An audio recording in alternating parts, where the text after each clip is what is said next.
الرحيم الله لا إله إلا هو الحي القيوم لا تأخذه سنة ولا نوم. Assalamualaikum warahmatullahi wabarakatuh.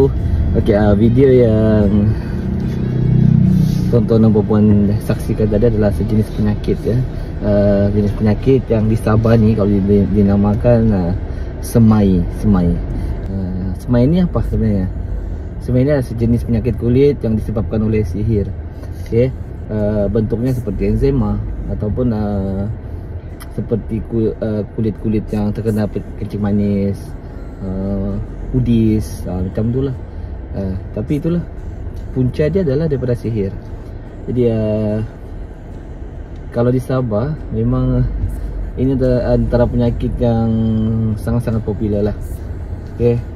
Dan mungkin di Sabah ramai yang tahu ini dan ramai yang pernah kena. Dan antara penyakit yang paling ramai lah carta bila saya buat rawatan kan, inilah penyakit dia, semai ni.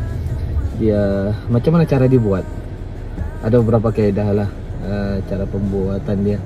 Dan cara rawatan dia pun perlu melalui beberapa kaedah juga. Antaranya kita perlu ruqyah, okay? Untuk niat untuk membatalkan, mematikan semua sihir-sihir dalam badan tu. Sebab dia macam akar-akar lah. Jadi kita kena potong benda tu supaya tidak merebak. Seterusnya kita akan sapu dengan ubat, ada pati yang saya buat untuk memastikan kulit tersebut lembab. Kenapa semai ini gatal? Itu je kita tahu kenapa semai ini gatal. Semai ini gatal disebabkan kulit tu kering. Kulit tu kering, menggerutu. Jadi bila contoh di jari kita kena semai, bila kita kering, bila kita buat gini dia koyak. Ngacung gatal, baru gatal dia ni macam ada sesuatu yang tidak boleh keluar. Tarik baru sampai, kalau boleh sampai kita punya kulit tu berdarah, baru sedap. Ya, itulah antara-antaranya ya. Jadi itulah bila kita letak minyak pati yang kita buat untuk ramuan penawar untuk semai ni, insyaAllah dia akan jadi lembut. Terutama kita menggunakan antara minyak zaitun kan. Bila kita letakkan dia lembab. Jadi bila kita jari itu bergerak pun ataupun kita punya sentinya bergerak, kulit dia jadi lembab, tidak akan koyak lah, berdarah. Itu antaranya lah yang berlaku. Jadi siapa yang mengalami masalah semai ini, insyaAllah kalau memang sudah pergi buat rawatan hospital dulu. Kalau memang tidak dapat sudah, usahakanlah cara tradisional insyaAllah, terutamanya ruqyah.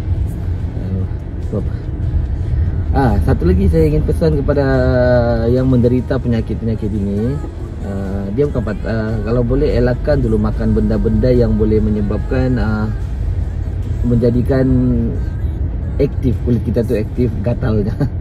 Contohnya antara yang benda yang selalu saya pesan kepada pesakit, kita elakkan makan antaranya ikan masin lah, benda-benda yang berjeruknya. Mungkin benda tu menyebabkan kulit aktif, terutama kalau apa yang sains kata gatal.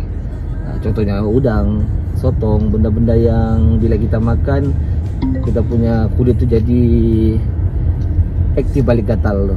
Jadi bukan selamanya, sepanjang tempoh rawatan sampai kulit tu baik, betul makanlah balik. Begitulah dia punya cerita insyaAllah. Apapun begitulah perkongsian saya kepada semua yang menderita penyakit begini. Jangan putus asa, insyaAllah. Setiap penyakit tu ada penawarnya. Setiap penyakit yang Allah turunkan tu mesti ada penawarnya, kecuali mati. Okay, insyaAllah itu perkongsian saya pada hari ini insyaAllah. Kalau ada apa-apa yang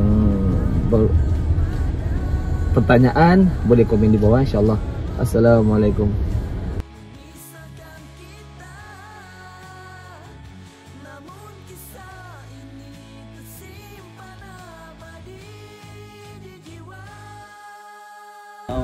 والأرض ولا يعودون